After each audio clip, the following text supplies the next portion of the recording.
आपको लेकर चलते हैं। कांग्रेस प्रेस कॉन्फ्रेंस कर रही है इस वक्त, क्या कह रहे हैं खड़गे सुनवाते हैं। हमारे पार्टी के सभी नेतागण आज जो देश में चुनाव के रिजल्ट आए हैं, ये मैं तो पहले कहूँगा ये जो रिजल्ट है जनता की रिजल्ट है और ये जनता की जीत है और लोकतंत्र की जीत है। हम पहले से यही कह रहे थे कि ये लड़ाई हमारी मोदी वर्सेस जनता है, लोग हैं। तो 18वीं लोकसभा के चुनाव में हम विनम्रता से जनमत को स्वीकार करते हैं। इस बार जनता ने किसी एक दल को पूर्ण बहुमत नहीं दिया, खासकर सत्ताधारी दल भाजपा ने एक व्यक्ति एक चेहरे के नाम पर वोट मांगा। अब ये स्पष्ट हो गया है कि ये मैंडेट मोदी जी के खिलाफ गया है। ये उनकी राजनीतिक और नैतिक हार है। जो व्यक्ति बार बार अपने नाम से ही हर जगह वोट मांगते थे, उनकी ये बहुत बड़ी हार है और नैतिक दृष्टि से ये तो उनको बहुत बड़ा नुकसान हुआ है। आप जानते हैं कि कांग्रेस पार्टी और हमारे इंडिया गठबंधन से बहुत प्रतिकूल माहौल में चुनाव लड़ा। सरकारी मशीनरी ने कदम कदम पर अवरोध डाला, बैंक खाते सीज करने से लेकर तमाम नेताओं के खिलाफ अभियान चलाया। फिर भी शुरू से आखिर तक कांग्रेस पार्टी का कैंपेन सकारात्मक था, पॉजिटिव था। हमने महंगाई, बेरोजगारी, किसानों और मजदूरों की बदहाली और संविधान संस्थाओं का दुरुपयोग जैसे विषयों को केंद्रीय मुद्दा बनाकर हम जनता के सामने गए थे। इन मुद्दों पर बड़ी संख्या में लोग हमसे जुड़े, हमारा समर्थन किया। प्रधानमंत्री ने जिस तरह का कैंपेन किया वो इतिहास में लंबे समय तक याद रखा जाएगा। कांग्रेस के घोषणा पत्र के बारे में मोदी जी ने जो झूठ फैलाया, जनता ने उसे समझ लिया।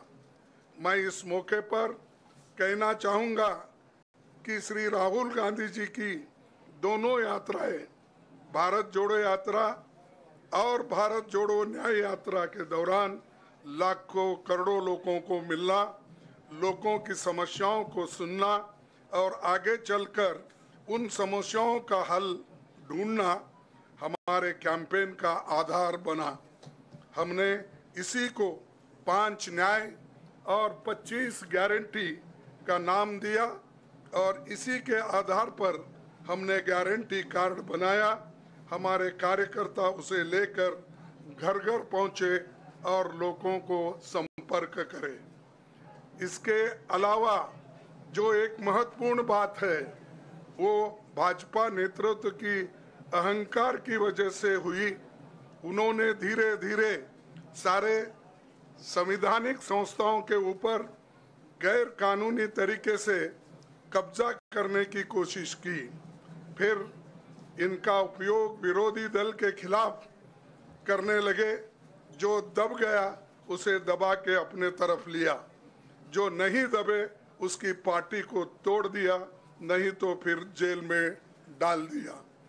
लोगों को ये विश्वास हो गया था कि मोदी जी को एक मौका और मिला तो अगला हमला संविधान पर सीधा होगा और लोकतंत्र पर होगा। इसीलिए लोगों को इसके प्रमाण नए संसद सत्र के साथ ही दिखेंगे।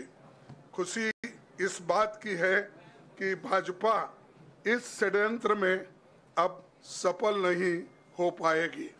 मैं इस अवसर पर सीपीपी चेयरपर्सन श्रीमती सोनिया गांधी जी, हमारे लोकप्रिय नेता राहुल गांधी जी, प्रियंका गांधी जी का विशेष मैं धन्यवाद करना चाहता हूं।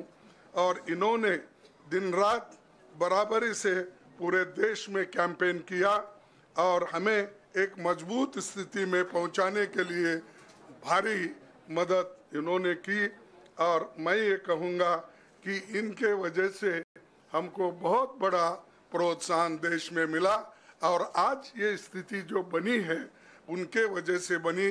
और हमारे करोड़ों कार्यकर्ता जो है देश में, उन्होंने भी हमारा साथ दिया, इसीलिए मैं बहुत बहुत उनको धन्यवाद देता हूं।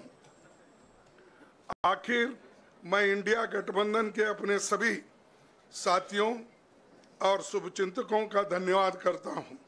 सभी एक साथ मिलकर एक स्वर में रहे, सभी ने मिलकर प्रचार किया और एक दूसरे की मदद की।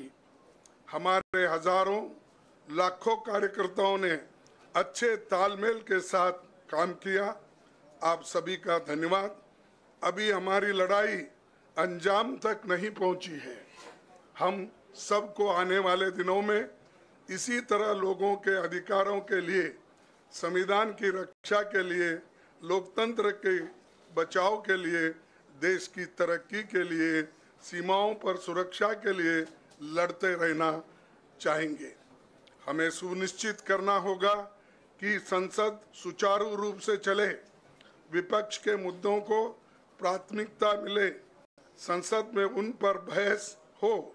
आने वाले दिन महत्वपूर्ण होंगे। हम आपसे बात करेंगे जब कभी भी मौका मिले। आप सभी को मेरा धन्यवाद और आपका साथ भी हमको रहा और हमने चुनाव में भी जहाँ जहाँ हमको जितना हो सकता है वो साथ आपने दिया, इसलिए आप सभी को भी मैं धन्यवाद करता हूं और सभी को नमस्कार। शुक्रिया खड़गे जी। मैं राहुल जी से गुजारिश करूंगा वो आपको संबोधित करें।